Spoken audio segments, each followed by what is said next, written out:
അടുത്തതായി നിങ്ങളെല്ലാവരും ആകാംക്ഷയോടെ കാത്തിരിക്കുന്ന കഥാപ്രസംഗമാണ്. പാട്ട് വൈക്കം ഗോപൻ,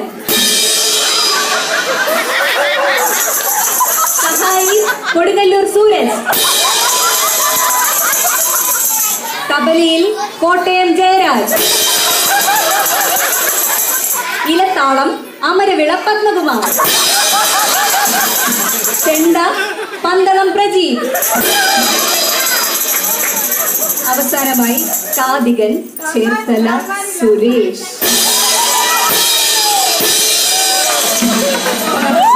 ഹലോ ഹലോ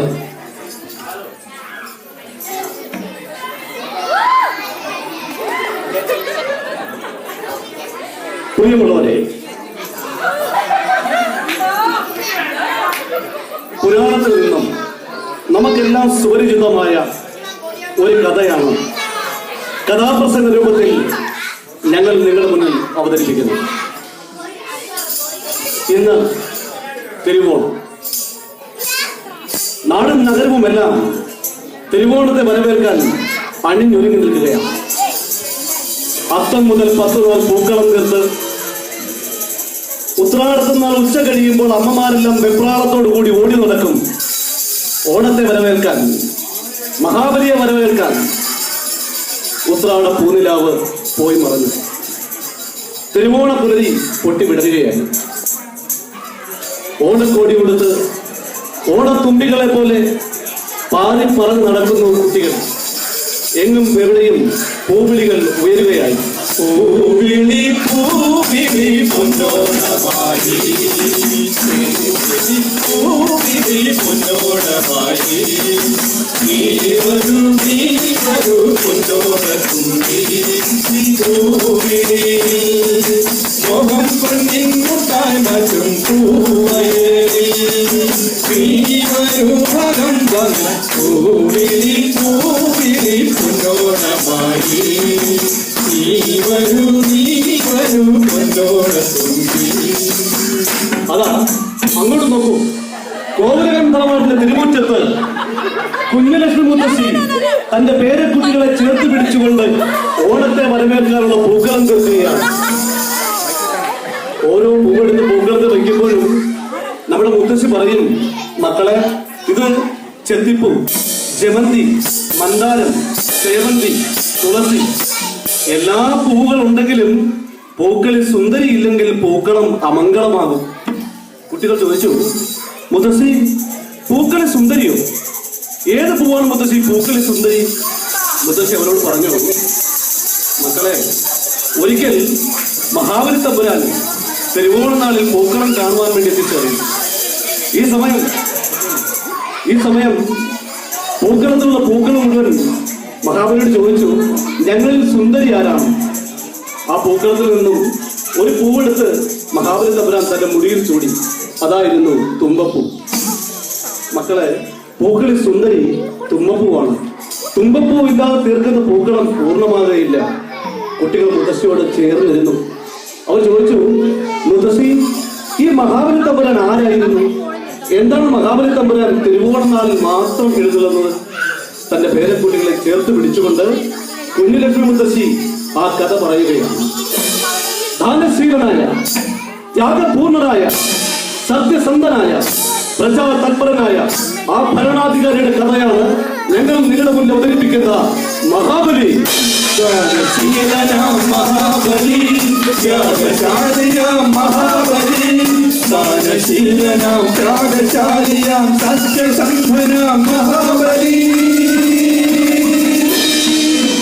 മനുഷ്യരെല്ലാം ഒരുപോലെ സ്നേഹത്തോടെ കഴിയാനായി നാട് ഭരിച്ചൊരു രാജാവിൻ ചരിതം ഞങ്ങൾ പാടുകയാ. മഹാബലി, മഹാബലി, മഹാബലി.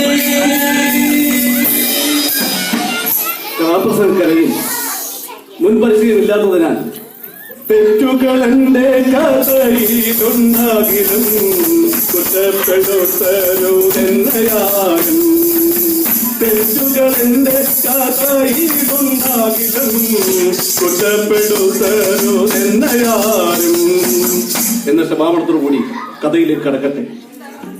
അസുര ചക്രവർത്തിയായ ഹിരണ്യകശിപുവിന്റെ മകൻ ഭക്ത പ്രഹ്ലാദന്റെ മകൻ വിരോചനന്റെ പുത്രനായിരുന്നു ബലി.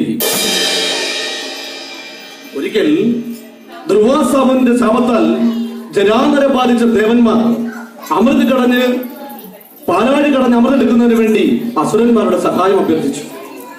അസുര ചക്രവർത്തിയായ ബലിയുടെ നേതൃത്വത്തിൽ അസുരന്മാരും ദേവേന്ദ്രന്റെ നേതൃത്വത്തിൽ ദേവന്മാരും ഒരുമിച്ച് അവർ പാലാഴി കടയുകയാണ്.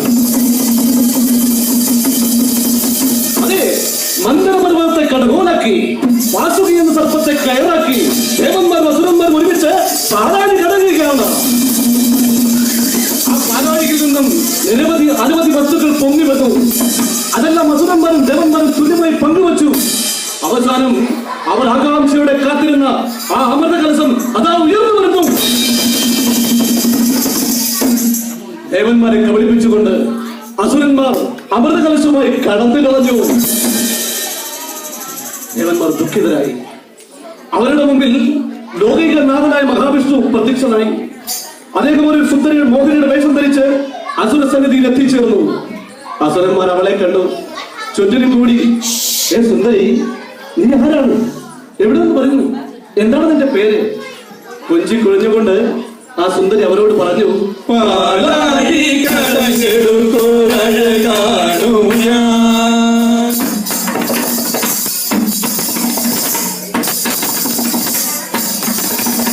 പാലാഴി കടഞ്ഞെടുത്തൊരഴകാണു ഞാൻ.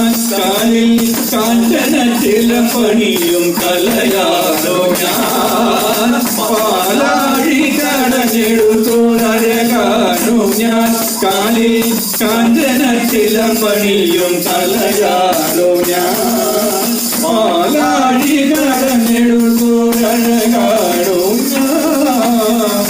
ആ സൗന്ദര്യത്തിൽ മയങ്ങിപ്പോയ അസുരന്മാരെ കബളിപ്പിച്ചുകൊണ്ട് മോഹിനി അമൃത കലശവുമായി ദേവലോകത്തെത്തിച്ചേർന്നു. ദേവന്മാർ അമൃത് പൂജിച്ചു.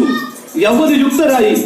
കോപവും അപമാനവും സങ്കടവും കൊണ്ട് അരിശം കൊണ്ട് വിറച്ചു അസുരന്മാർ. അസുര ചക്രവർത്തിയായ ബലിയുടെ നേതൃത്വത്തിൽ അവർ ദേവലോകം ആക്രമിച്ചു. ദേവന്മാരും അസുരന്മാരും തമ്മിൽ അതിഭയങ്കരമായ ദേവാസുര യുദ്ധം. ദേവന്മാരും അസുരന്മാരും തമ്മിലുള്ള അതിഭയങ്കരമായ ആ യുദ്ധത്തിന്റെ അവസാനം അസുര ചക്രവർത്തിയായ ബലി വധിക്കപ്പെട്ടു. പ്രിയമുള്ളവരെ, എന്നാൽ അസുര ഗുരുവായ ശുക്രാചാര്യർ തന്റെ ദിവ്യശക്തി കൊണ്ട്, തന്റെ ദിവ്യമന്ത്രങ്ങൾ കൊണ്ട് ബലിയെ പുനർജീവിപ്പിച്ചു. അനേകം യാഗങ്ങളിലൂടെ പുനർജനിച്ച ബലി മഹാബലിയായി തീർന്നു, അതിശക്തിമാനായി തീർന്നു. 3 ലോകങ്ങളും ആക്രമിച്ച് കീഴ്പ്പെടുത്തി. ദേവന്മാർ ഭയസഹിതരായി വനാന്തരങ്ങളിൽ അഭയം പ്രാപിച്ചു. ദേവലോകത്ത് ദേവേന്ദ്രന്റെ സിംഹാസനത്തിൽ അസുര ചക്രവർത്തിയായ ബലി അഭിഷിക്തനായി. അസുരന്മാർ ആഹ്ലാദ നൃത്തം ചവിട്ടി. സ്വർഗത്തിന്റെ സുഖവും സൗന്ദര്യവും അവർ ആവോളം ആസ്വദിക്കുകയാണ്. ഈ 14 ലോകങ്ങളിൽ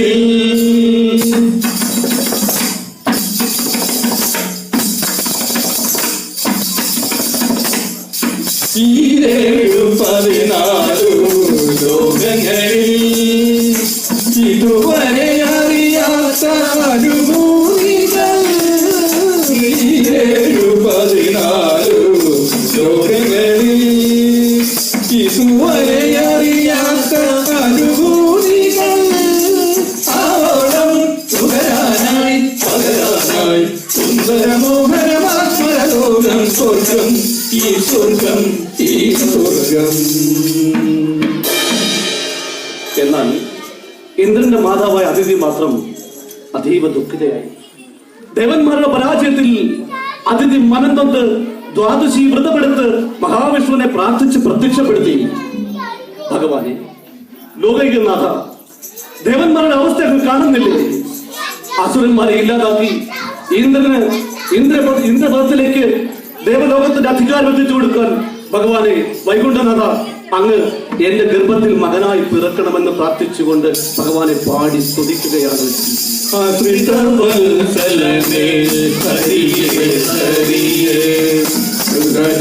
പാലകരെ ശരണം ശരണം ഗഗനവും കാലവും സകല ചരാചരവും ഗരുഡവാഹനാവിൻ തുമ്പിലല്ലേ ശരണം നീയേ കരുണാമയനേ ശരണം ശരണം വൈകുണ്ഠവാസ ആശ്രിതവത്സലനേ ഹരിയേ ഹരിയേ സുരജന പാലകരേ ശരണം ശരണം. അതിലൂടെ പ്രാർത്ഥനയിൽ സംപ്രീതനായ ഭഗവാൻ അവളുടെ ഗർഭത്തിൽ നിന്നും വാമനമൂർത്തിയായി അവതരിക്കുകയായി.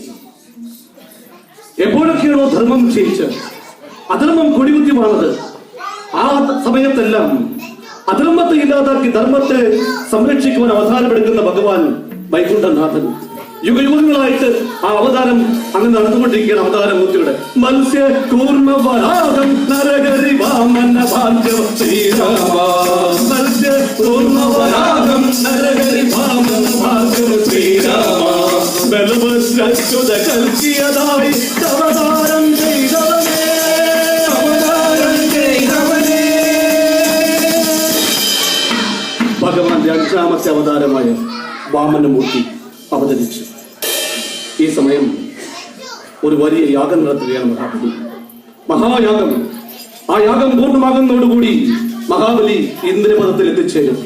ആ യാഗം മുടക്കുക എന്ന ലക്ഷ്യത്തോടുകൂടി വാമനമൂർത്തി മഹാബലിയുടെ യാഗശാലയിലേക്ക് എത്തുകയായി.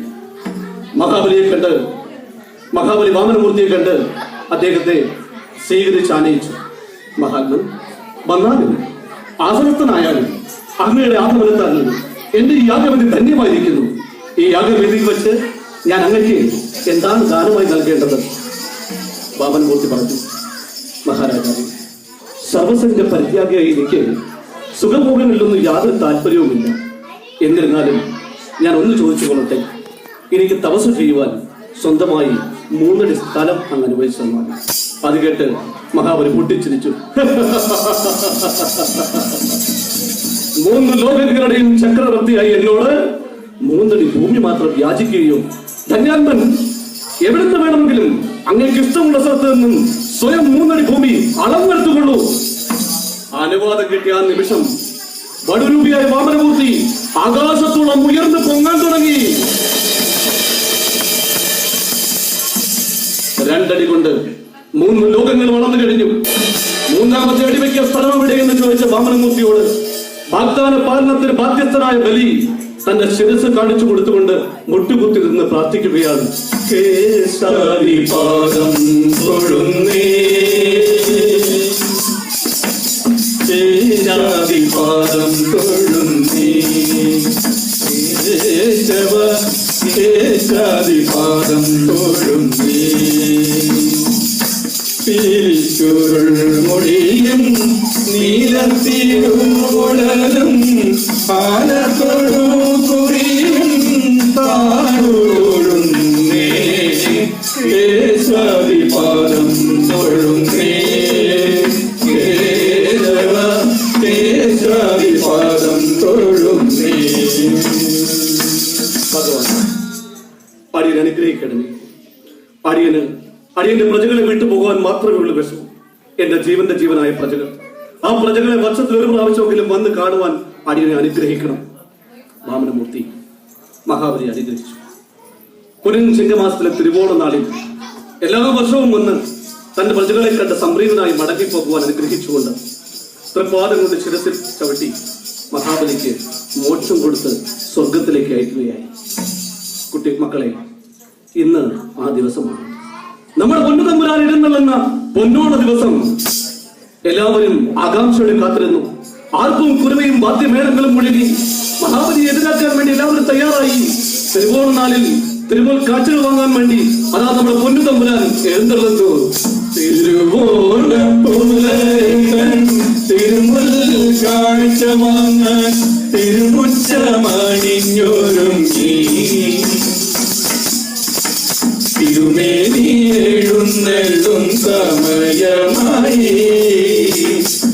ഹൃദയങ്ങളണിഞ്ഞൊരുങ്ങി ഒരുങ്ങി ഹൃദയങ്ങളണിഞ്ഞൊരുങ്ങി തിരുവോണപ്പുലരിതൻ തിരുമുൽ കാഴ്ച വാങ്ങാൻ തിരുമുറ്റമണിഞ്ഞൊരുങ്ങി തിരുമേനിയേറുന്നതും സമയമായി ഹൃദയങ്ങളണിഞ്ഞൊരുങ്ങി ഒരുങ്ങി ഹൃദയങ്ങളണിഞ്ഞൊരുങ്ങി നിറവറയിൽ നിലവിളക്കം വെച്ച് അത്തപ്പൂക്കളങ്ങൾ നിർത്ത് ഓണക്കോടി ഉടുത്ത് താലപ്പൊലി എന്തി എല്ലാവരും മഹാബലി എതിരേൽക്കാൻ തയ്യാറായി നിന്നു. കുട്ടികൾക്ക് മഹാബലിയെ കാണുവാൻ ആകാംക്ഷയായി. അകലേക്ക് നോക്കിയിട്ട് മുത്തശ്ശി ഉറക്കെ വിളിച്ചു പറഞ്ഞു, അതാ മക്കളെ നമ്മുടെ പൊന്നു തമ്പുരാൻ എഴുന്നള്ളുന്നു.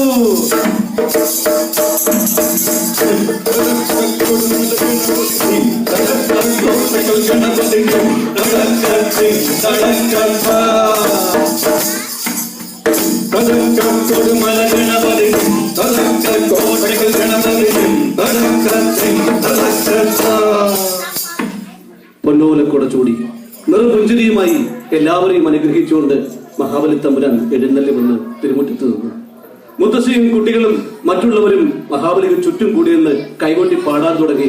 മാവേലിക്കും പൂക്കളം മാവേലിക്കും പൂക്കളം മലയാളക്കരയാകെ വന്ന പൂക്കളം മണ്ണിലും പിന്നിലും മണിപ്പൂക്കളം മാവേലിക്കും പൂക്കളം മാദേവനും പൂക്കളം മലയാളക്കരയാകെ വന്ന പൂക്കളം മണ്ണിലും പിന്നിലും മണിപ്പൂക്കളം പൂവേ ഒലി പൂവേ ഒലി പൂവേ ഒലി പൂവേ പൂവേ ഒലി പൂവേ ഒലി പൂവേ ഒലി പൂവേ. അശ്വരി സമൃദ്ധമായ ഒരു വർഷക്കാലം എല്ലാവർക്കും ഉണ്ടാകട്ടെ എന്ന് അനുഗ്രഹിച്ചുകൊണ്ട് നിറപുഞ്ചിരിയോടുകൂടി അനുഗ്രഹം വർഷിച്ചുകൊണ്ട് മഹാബലി നടന്നു നീങ്ങി. പ്രിയമുള്ളവരെ, സത്യവും ധർമ്മവും നിലനിരുന്ന കള്ളവും ചതുരവുമില്ലാത്ത ജാതി മതഭേദമന്യേ മനുഷ്യരെല്ലാം ഒരുപോലെ വാണിരുന്ന ആ മാവേലി നാട് വീണ്ടും സമാഗതമാകുമെന്ന പ്രത്യാശയാണ്, പ്രതീക്ഷയാണ് നമ്മളെ ഓരോ വർഷവും ഓണത്തെ വരവേൽക്കുവാൻ പ്രേരിപ്പിക്കുന്നത്. ഐശ്വര്യപൂർണമായ ആയുരാരോഗ്യ സൗഖ്യം നിറഞ്ഞു നിന്ന കള്ളവും ചതിവില്ലാത്ത നല്ല നാട്, സമ്പൽ സമൃദ്ധമായ ആ മാവേലി നാട് വീണ്ടും ഉണ്ടാകുവാൻ നമുക്ക് ഒരുമിച്ച് പാടാം. മാവേലി നാടും വാണിടും കാലം മനുഷ്യരെല്ലാരും ഒന്നുപോലെ ആമോദത്തോടെ പതിക്കും കാലം ആവത്തങ്ങാത്തോട്ടില്ല സാരം ആദികൾ യാദികളൊന്നുമില്ല മരണങ്ങൾ പറയില്ല ദുഷ്ടരെ കൺകൊണ്ടു കാണാനില്ല നല്ലവരല്ലാതെ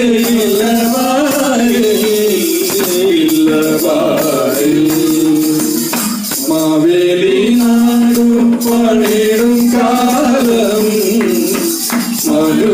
മനുഷ്യരെല്ലാരും ഒന്നുപോലെ അമോദത്തോടെ വധിക്കും കാലം അവത്തങ്ങാത്തോട്ടില്ല താനും കള്ളവുമില്ല ചതിയുമില്ല എണ്ണോണമില്ല പൊടി വചനം കള്ളം പറയും ചെറുതറിയും കള്ളത്തരങ്ങൾ ഒന്നുമില്ല മാവേലി